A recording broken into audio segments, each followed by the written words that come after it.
Okay, in this video, I'm going to be trying to show you how to take the general form of a circle equation. This is a circle because you have both x squared and y squared, and no other term squared, and they're both positive, and they have the same coefficient. Those are the three things that allow you to tell that it's a circle. But in any event, it is not in standard form. You've been graphing all of your circles from standard form, where once you get it in this form, H and K are the center and R is the radius. So it's very easy to graph from that form. So we're going to make some moves to get it into this form. We're going to use the procedure called completing the square.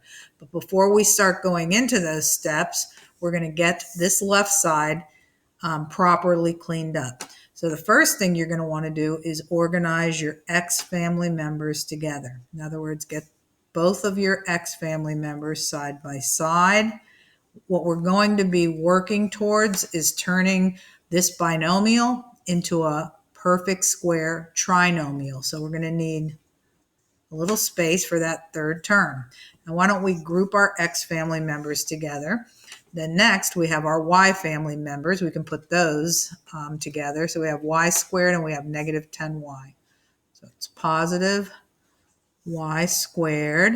We have a negative 10Y. Again, what we're headed for is turning these binomials into perfect square trinomials. So leave a space for the third term on your Y family. Another thing that I could do to clean up the left-hand side is not only organize my X and Y family, but also combine like terms. So I can put 30 and 36 together, or 30 and 6 together to get 36, and I have a negative 4 on the right-hand side.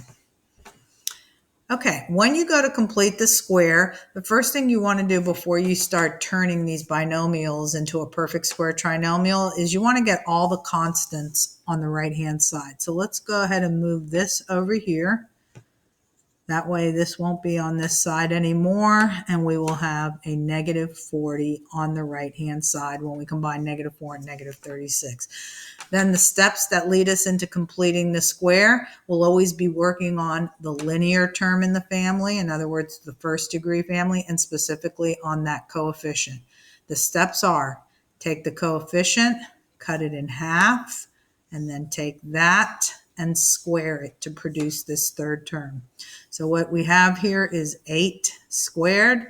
That gives us 64, and that is going to be the third term of what we have just created, which is called a perfect square trinomial.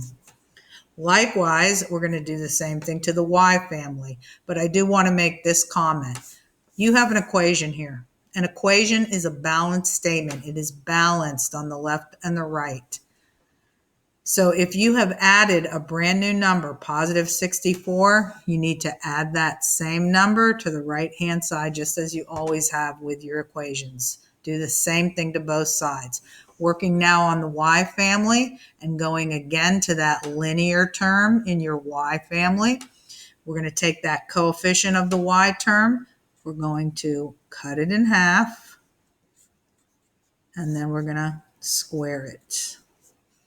So here we have negative 5, and I think we all know that whether you square a positive or a negative, squaring results in a positive. That's why the last term of a perfect square trinomial is always positive, because it comes from squaring. So put that in there, and now you have another perfect square trinomial, but in your Y family. Don't forget, you have a balanced statement. So if you're adding 25 on the left side, you have to add 25 on the right side. Okay, so we've done these steps to create these trinomials. Now we're going to get these trinomials factored. And yes, you could use the techniques you've learned for factoring such a trinomial, but there does happen to be a shortcut for factoring perfect square trinomials.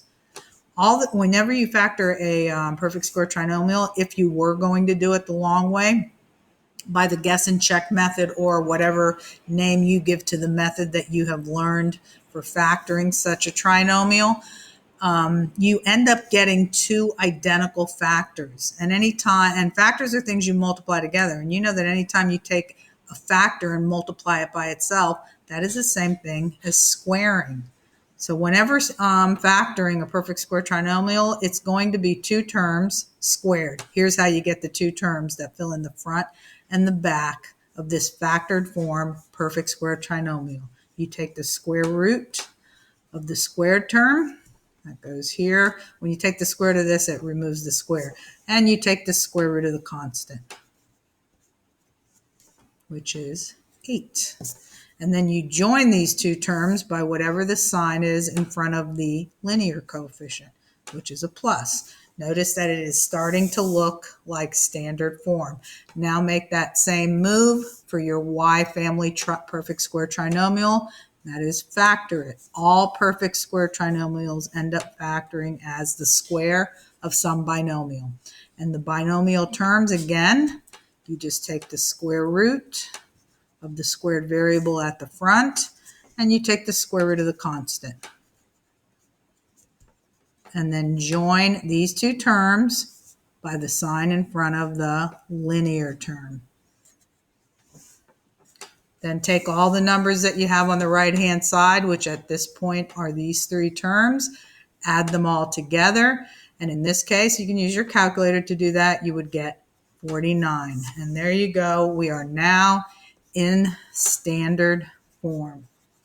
Remember, whatever the signs look like when it's in equation form, in standard form, when you actually take the h and k out for graphing purposes, the signs will be switched. So while it may look like a +8 in equation form, for graphing purposes, it is -8. As far as the k value, what you are getting right now is h and k, the center of the circle. While it looks like a -5 there, it will be a +5. And as we were learning to find the center, we were making mention of the fact that you could compare this equation to the formula and ask yourself, what value could you possibly plug right in there that would make it look like this? And that would have to be a -8 plugged in on top of a negative to result in +8. So that is the reason that we switch the signs as we take it out. Likewise for the k. What could you plug in there that would make it look like y -5? A +5. So you have the center, and then the formula says that this value is r squared. So therefore r is 7. And once you get the center and the radius, we've discussed in several of the problems that you would start the graph at -8, 5. You would plot that point first, and then from that point, you would move 7 up, 7 down, 7 to the right, 7 to the left to get the points on the outer circumference of the circle. Okay, and that is an example for general form converted into standard form by completing the square.